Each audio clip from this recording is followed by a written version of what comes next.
everybody doing? It is the day after Christmas, and I am in one of my favorite areas of the country. I-5 corridor, even though it is a slow route for trucks, it is a nice, scenic, and curvy route. And therefore, I figured I'd share that with everybody who doesn't get to come over here. It's also one of those moments where, yeah, just me being me, and I gotta include a little bit of information, teachable moment, if you will. So, first things first, as you can tell, it is foggy outside. So folks, in these type of conditions, and we are getting into the mountains, by the way, right now. In these type of conditions, it's important to keep an eye on your temperature outside, because fog, even though we normally think of it as being something that just makes it hard to see, it can also cause ice on the road. Okay, perfect example. Headed up to Oregon. I think that was probably my second year of driving. This same area, but just further north. And you're headed toward Eugene. And I had to actually stop and get the ice off of my mirrors, my headlights, windshield wipers. But it wasn't raining, it wasn't snowing, it was fall. Okay. Now that we got that part of it out the way, the other reason I wanted to share this route with you guys is because it is a properly curvy route, and it's got ups and downs, hills, and they are mountain grades. And so the question comes in, how do we stay safe while driving through areas like this? Now, I should mention that I do ride motorcycles, or have in the past. I also drive cars, obviously, trucks, and in all these, I prefer manuals. And that is it can be a plus or a minus. It keeps you more engaged, but a situation like this, can't do that pedal dance, because it will be shifting. I've already been doing it a little bit, and here's why. Track theory applies in part to road driving. Now, why is that? Only in part? Well, for one, we go faster on a track than we do on the road, or should be going faster on a track than you do on a road. I hope no one's driving track speeds out here. Probably end up over there in the water or something to my right. It's beautiful out here, by the way. But the reason I say track theory applies is because on track you do something called trail braking, something you do on motorcycles, you do it in the car. And a lot of people don't realize it, but we do trail braking pretty much every day. Perfect example. Go to make a turn from a road where you're going, let's say 45 miles an hour. That turn is a right angle. It is not a sharp right. It's just a regular right-hand turn, right? Are you going to make that turn at 45 miles an hour? No. You're going to get in on the brakes, and you're going to get it down to a speed where you can actually make the turn without flipping your vehicle over, right? Once you've found that safe point, now, I didn't say you had to come to a complete stop, obviously. Once you're about halfway through the turn, start adding fuel again. Well, it works the same way out here. And, I kind of wish you guys could see my feet and my speed. And of course, yes, there are cars passing me. The speed limit is lower for trucks than it is for cars, and I don't want to get a fucking speeding ticket. I am a professional driver. So, but for these curves, you just bring it down just enough. Now, does that mean that I am bringing it way down under the speed limit? No. Even when these curves might say 50, I'm actually not doing 50. I don't really need to.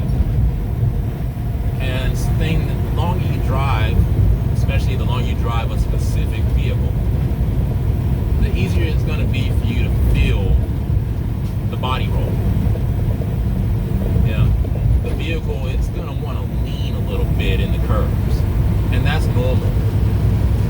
You know, the thing is to get used to it and, you know, not to push it too far. You know, so when I take a curve like this, and right now I'm on the gas, that's because the vehicle hasn't added enough lean yet to where I need to come off of it. And that's something you got to train yourself to do, or to get used to doing, I should say, used to feeling. And it can actually help you so that you don't end up having to shift as much. Mountain driving, especially if you're in a truck, it's kind of like playing chess. You got to plan ahead. So if I slow down for a curve, but I also see that I got a hill coming up, I want to make sure that I'm in the right gear to start climbing that hill without losing too much speed. Because if I have to downshift a bunch, now I'm losing not only my time, because this is a time-based operation. We only have so many hours a day to do what we do. But I'm also losing out on fuel mileage. Every time I downshift, it's like a 2% loss of fuel. Something like that. I can't remember. It's been a long time since I heard that information, so don't harp on it too much. But you are losing fuel every time you downshift because you got to rev for it, and that's revving that doesn't get you down the road any faster. That makes sense? It's pretty much like dumping fuel out. It's a small amount, but the more and more you do it, the more and more your fuel mileage goes down. Now, same thing for going downhill. You also got to plan that out. Now, I can see right now that the road's about to drop off. And if I had a heavier load, I'd probably be downshifting right about now. But I don't feel the need to worry about it as much because I know what I have in the box right now. Now, I do come off of the fuel though. And if my speed starts to increase too much, I can either use engine braking or I can use the Jake brake. Now, the way I use engine braking is just downshift. And I'm in an 18 speed, which means I have 16 forward gears and 2 gears for parking, 1 forward and 1 reverse. So all of my forward driving gears, 1 through 8, are split high to low. And that makes it a little bit easier when driving through this type of terrain, because I can kind of fine-tune my engine braking or my torque values as far as how well the truck can pull up a hill. Now, right now, I am on the top side, or top end of, high side of 8th gear. That's as high as it goes. Okay? That puts my RPM when I'm doing 60 mile an hour roughly at about just over 1200 RPM. Now, I got a 6% grade coming up.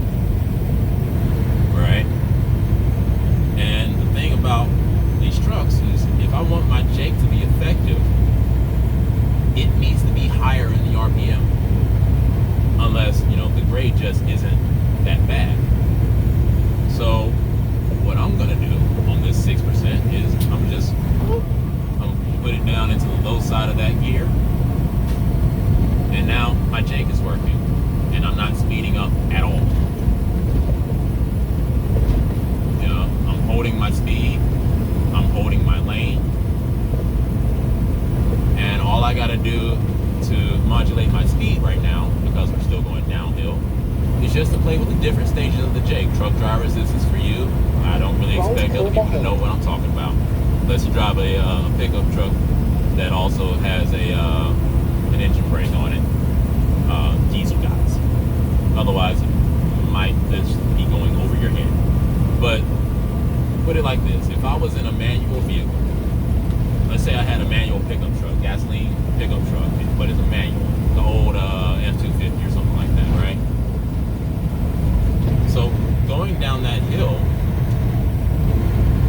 it would probably be a good idea to downshift. And that way, you don't burn up your brakes while going down the hill.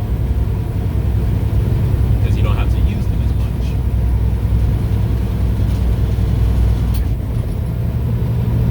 Now see, I just went to the low side of 8th gear. That's so that I have a better torque value getting up this hill. And because it's so steep, there's a chance that I'll probably have to down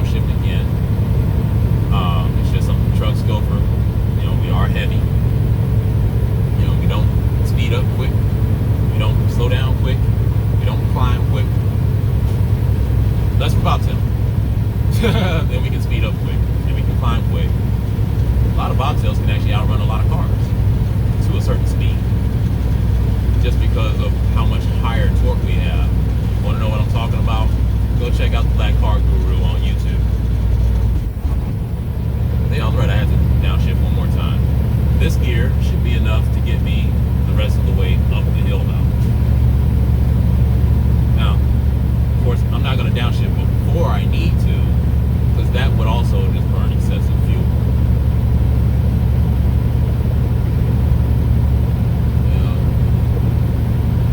There's a fine line between driving safely, taking your time, and keeping everything running smoothly as far as your hours of service goes too. So a lot of people, well, not a lot, but okay, take me for instance. I started out at Stevens Transport, and back then in 2012. They used to train and say, if you go down a mountain with your Jake on, you should be in the lowest gear in high range. That would be fifth gear in this truck. You know how fast you can go in fifth gear? Not fast enough to avoid an impeding traffic ticket.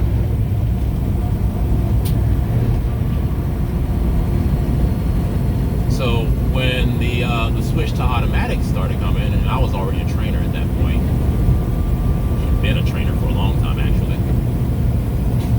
When the switch came over to automatics, the way that we started teaching our students changed. Well, the way that everybody else started teaching their students changed. I had always used what Stevens now had a new method, and they called it a control gear. Same thing I've been talking about. It's a gear that you put your vehicle in so that you don't need to touch the brakes going down these grades. All I have to do is just modulate the stages of my Jake brake. That way, if I need to slow down more or like in an emergency, now I'm not so worried about the brakes burning up because I haven't touched them. I can go down a whole mountain, let's say Donner Pass. It's like 45, 50 miles on the west side going downgrade, right? I can go down that whole thing and not once touch my brakes unless somebody gets in front of me and requires me to slow down to be safe. In order to avoid hitting them is what I'm saying. I'm always going to drive safely. That's like number one priority. I used to always tell my students, the way that you make money out here, and this is the order that I tell them, is safety is number one. After that is time, and after that is fuel. Now, fuel is our biggest expense as long as you are a safe driver. But you can always get more fuel. You can't always get more time. So set yourself up for your best run. That means plan your trip out. Know the type of hours that you're going to need to drive, and plan accordingly to try and get through, especially the larger cities, when you won't be hitting traffic.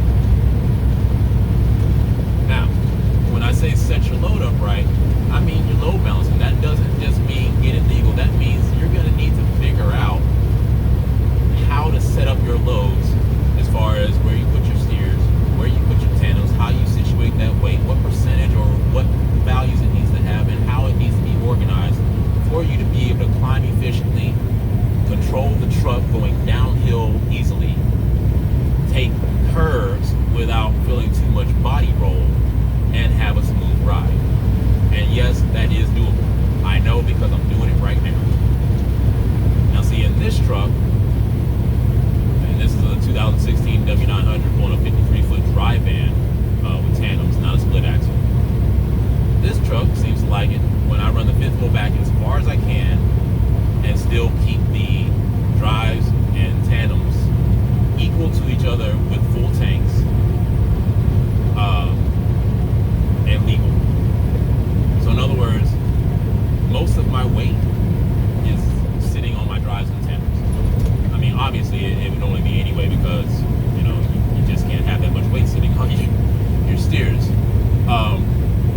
But my steers are very light. right now. I think my steers are sitting at like just over 10,000 pounds. The rest of the weight of this load is at the back. Now, I'm not maxed out or anything like that. I think this load, I'm running like 65,000 pounds pro, so it's pretty light. You know, it's 20, 30,000 pounds, something like that. I can't remember. The bills were in kilos. And, yeah, it's America. Yeah, so enough said about that. Anyway, when you set your load up properly, fuel mileage becomes easier to maintain. Going up steep grades becomes a faster process, and going down steep grades and around curves becomes a safer process, because the truck is now behaving the way that it needs to. In other words, if you're set up to be fuel efficient, you're also set up for a smooth ride where you can take curves like right now. Okay, I'm just gonna say, for instance, okay, now speed limit for trucks is 55, right? I am actually doing 60 right now around even these curves. Now, in my rear view, all the trucks that were with me have disappeared, which is why I wanted to put this video out, because I feel like a lot of this isn't really common knowledge. A lot of drivers, from what I've seen doing repowers with, you know, less experienced drivers, and not to downplay whether you're a company driver, a lease operator, or an owner operator, but you know, I did run a lease my entire time at Stevens, and there was a very clear difference a lot of times when you would swap loads with another driver that wasn't a lease driver or an owner op. If they were a company driver, a lot of times they weren't as concerned about fuel because they're not paying for it, and that makes sense. I wouldn't expect them to be. But if you're concerned about fuel, then you get the added benefit of a smooth ride, because you're going to take the time to do your best. And I'm telling you right now, if you don't ever move your fifth wheel, you could be doing a lot better on fuel. I'm just going to go ahead and say that. I'll say it again. If you never move your fifth wheel, if you set it in one place or you've never touched it and you just work around it, you could be getting a lot better fuel mileage, okay? There are very few loads where, if you are setting yourself up for success, where the fifth wheel is going to stay in the same